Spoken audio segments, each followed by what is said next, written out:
Defoe, Robinson Crusoe, Part 32. In the form of a raft and laying 2 or 3 short pieces of plank upon them crossways, I found I could walk upon it very well, but that it was not able to bear any great weight, the pieces being too light. So I went to work, and with a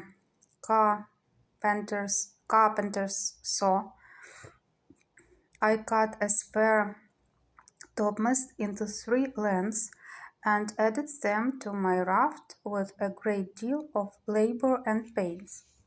But the hope of furnishing myself with necessaries encouraged me to go beyond what I should have been able to have done upon another occasion. My raft was now strong enough to bear any reasonable weight. My next care was what to load it with, and how to preserve what I laid upon it from the surf of the sea. But I was not long considering this. I first laid all the planks or boards upon it that I could get, and having considered well what I most wanted, I got 3 of the seamen's chests, which I had broken open and emptied, and lowered them down upon my raft. The first of these I filled with provisions, viz., bread, rice, 3 Dutch cheeses, 5 pieces of dried goat's flesh, which we lived much upon, and a little remainder of European corn, which had been laid by for some fowls which we brought to sea with us, but the fowls were killed. There had been some barley and wheat together, but to my great disappointment, I found afterwards that the rats had eaten or spoiled it all.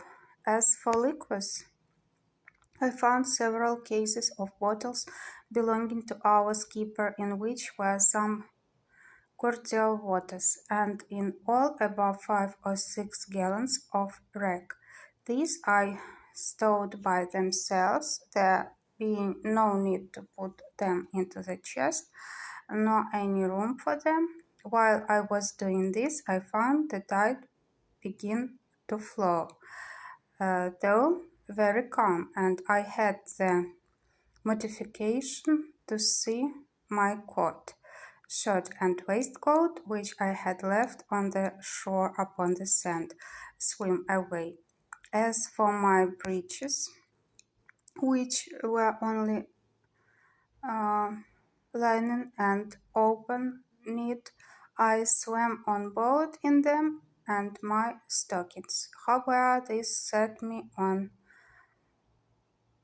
rummaging for clothes, of which I found enough, but took no more than I wanted for a present use, for I had other things which my eye was more upon, as first tools to work with on shore, and it was after long searching that I found out the carpenter's chest, which was indeed a very useful prize to me, and much more valuable than a shipload of gold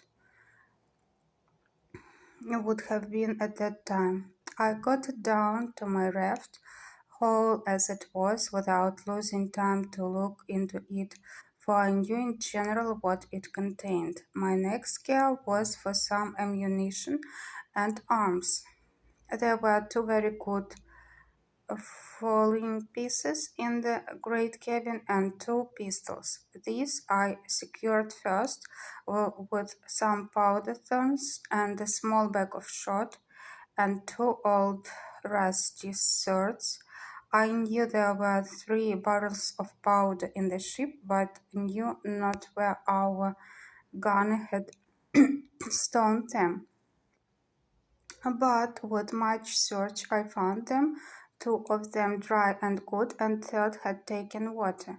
Those two I got to my raft with the arms, and now I thought myself pretty well freighted, and began to think how I should get to shore with them, having neither sail or nor rudder, and the least cupful of wind would have overset all my navigation. I had three encouragements. First, a smooth, calm sea. Secondly, the tide rising and setting into the shore.